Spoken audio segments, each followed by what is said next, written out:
দাড়ি ছোট করে রাখে, এ ব্যাপারে তাকে নিষেধ করলে সে হেসে হেসে বলে এতে কোনো সমস্যা নাই, এ ব্যাপারে শরীয়তের হুকুম কি? এই ব্যক্তি এখানে উপস্থিত আছে, দয়া করে কিছু বলে শাসন করে দেন।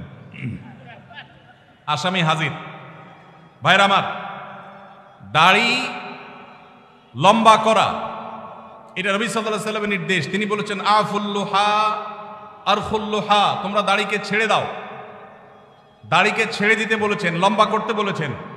সাহাবীদের মধ্যে এক মুষ্টির পরে, বুখারীর হাদিসে এক মুষ্টির পরে অতিরিক্ত অংশ কাটার বিষয়টা সাব্যস্ত আছে। এর আগে এক মুষ্টির আগে সাহাবীদের কারো কাছ থেকে, নবী সাল্লাল্লাহু আলাইহি ওয়াসাল্লাম থেকে কোনো হাদিসে দাড়ি কাটা ছাটার কোনো প্রমাণ নাই।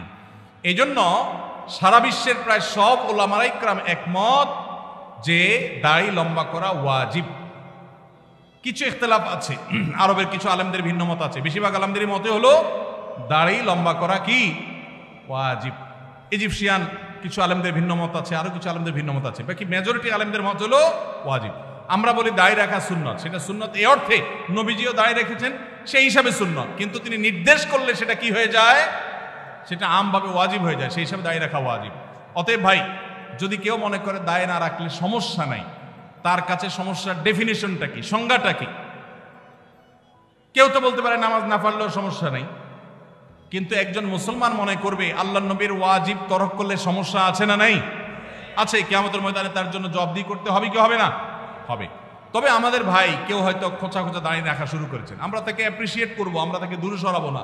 আলহামদুলিল্লাহ ভাই শুরুটা করে দিয়েছেন, ইনশাআল্লাহ আল্লাহ এটাতে বরকত দিবেন। আমরা তাকে এটাকে লম্বা করার জন্য নসিহা করব। তবে সেই সাথে এটাও আমাদের মাথায় রাখতে হবে, দাড়ির চাইতে অনেক ইম্পর্টেন্ট নির্দেশ আছে আল্লাহর, যেগুলো আমরা অহরহ লঙ্ঘন করি। আছে না নেই? এটা শুনে আবার বেদাড়িয়ালা একটু খুশি হয়ে গেছে, যাক আমাদের পক্ষে একটু আসলো।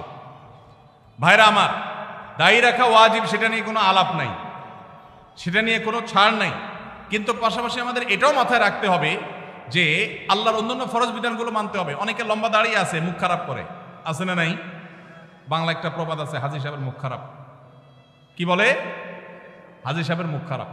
এই লম্বা দাড়ি নিয়ে মুখ খারাপ করে কি করে না? এই লম্বা দাড়ি নিয়ে দোকানদার দেশি মশারি আর ইন্ডিয়ান মশারি মিশায় দেশি মশারি তেলগুলো বিক্রি করে কি করে না? তাহলে দাড়ি আছে, তিনি ওয়াজিব আমল করেছেন, সবও পাবেন, কিন্তু যেই কাজটা করছেন ওইটা দাড়ি রেখে যে সব পাচ্ছেন তার চেয়ে অনেক বেশি ক্ষতি তিনি করছেন ওই কাজটা করে। ঠিক না ঠিক? এই জন্য আমাদের পরিপূর্ণভাবে দ্বীনে প্রবেশ করতে হবে, আল্লাহ আমাদেরকে তৌফিক দান করুন।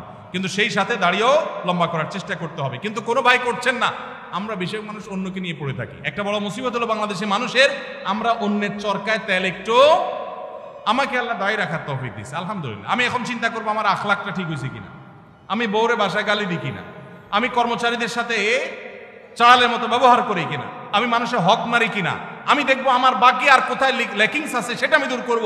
আমি দাঁড়িয়ে আছে, এই জন্য যার দাড়ি নাই তারে খোঁচা মারি করি আমি, এটা তো কোনো মুসলমানের কাজ হতে। আমি চাইবো আমার ভাইয়ের দাড়ি লম্বা হোক, কিন্তু সেই সাথে আমি চাইবো আমার আরো যে দুর্বলতা আছে সেগুলো যেন দূর হয়। আল্লাহ আমাদেরকে আমলের তৌফিক দান করুন।